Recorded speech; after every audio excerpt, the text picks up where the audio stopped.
Hello friends!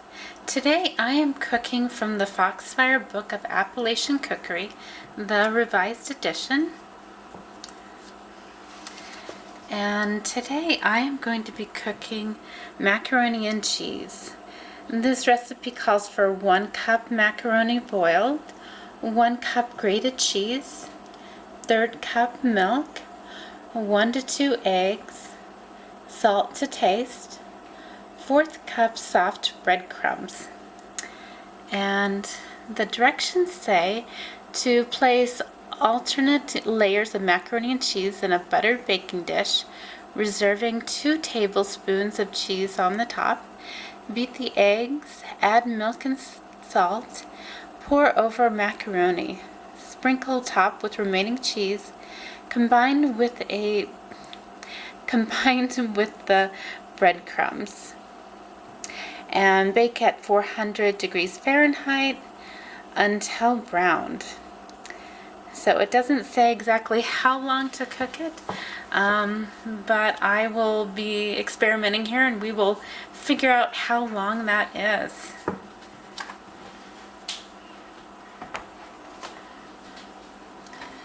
Okay, for my baking dish, what I'm using is a cast iron pie pan. That's usually what I use whenever a recipe calls for a baking dish, and this works for a variety of purposes. And I've already got my macaroni noodles already boiled and ready to go. And for my grated cheese, I could not find my grater to save my life when I was looking for it. So I've cut the cheese into little tiny cubes, and I think that should suffice. Of course, right after I finished cutting up the cheese, then I remembered where I put it. So I have my grater for next time, but not for this dish, and oh, it would have been so handy. And I've got some soft breadcrumbs. Whenever I do some baking and I cut up the bread, there's always some crumbs left over. So if you're a baker, this is a really great use for your breadcrumbs. And for the eggs, it says use 1 to 2 eggs, but I went ahead and put in 2. I like eggs. I love the flavor of them. So I figured 2 eggs would be good for me. And I've also got some milk. So let's start just layering the macaroni and the cheese.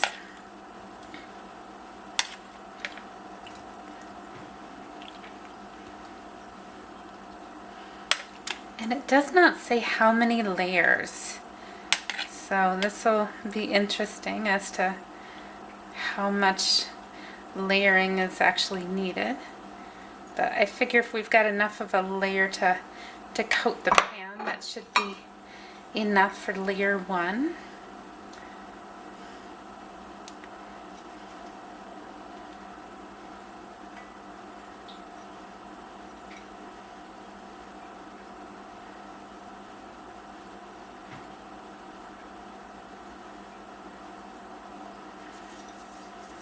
Okay, and another layer of macaroni.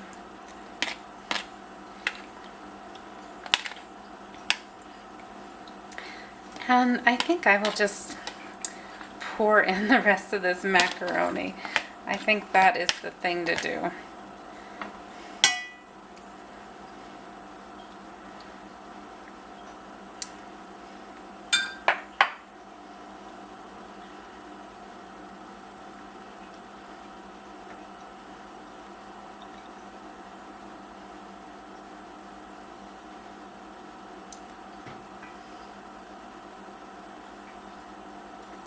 And it says to leave a little bit of cheese for the top. 2 tablespoons, so I think I will leave just the rest of this for the top. And I'm going to add in the milk to the eggs.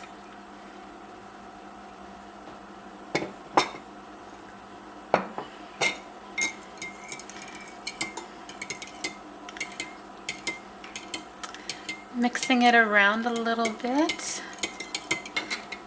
And it says we're supposed to add some salt to taste. So I will just sprinkle a little bit of salt.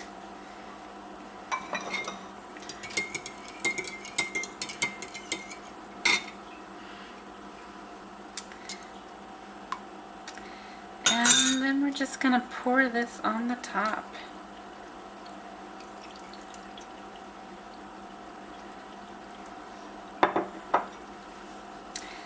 And next is the breadcrumbs.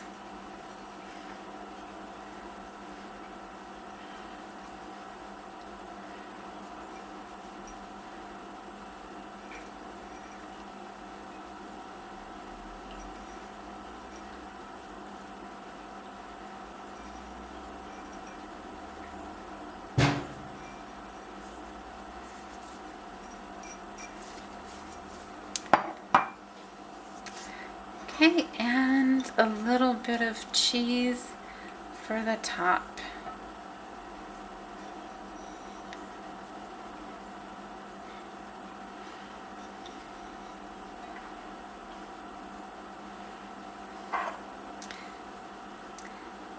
And that looks good.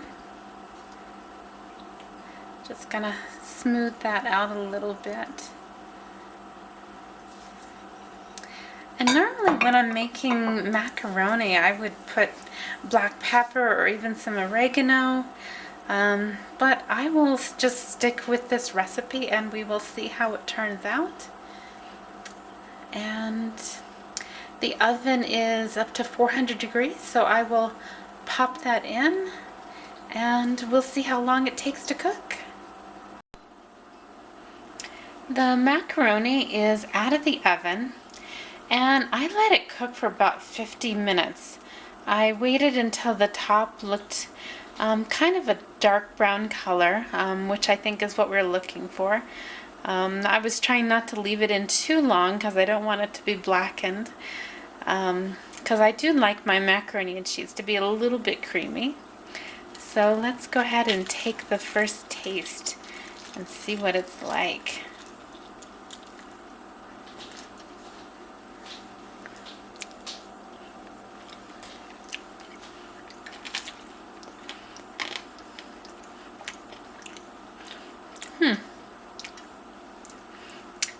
I like it. It's got a really nice texture to it. The top is very crunchy, which you would expect from baked macaroni and cheese.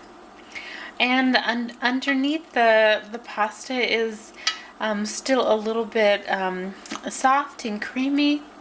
So it's got a really nice, I think, a variety of textures, which is kind of interesting. Usually I like my macaroni and cheese to be just creamy and cheesy, and I've never really been a fan of baked macaroni, but I do like this combination, the texture with the cheese and the breadcrumbs on top. It kind of has a nice variety of textures. So I think if I make this again, it would be a nice break from my usual macaroni and cheese, and maybe it's a little more of an adult version of macaroni and cheese. Definitely something I would make again.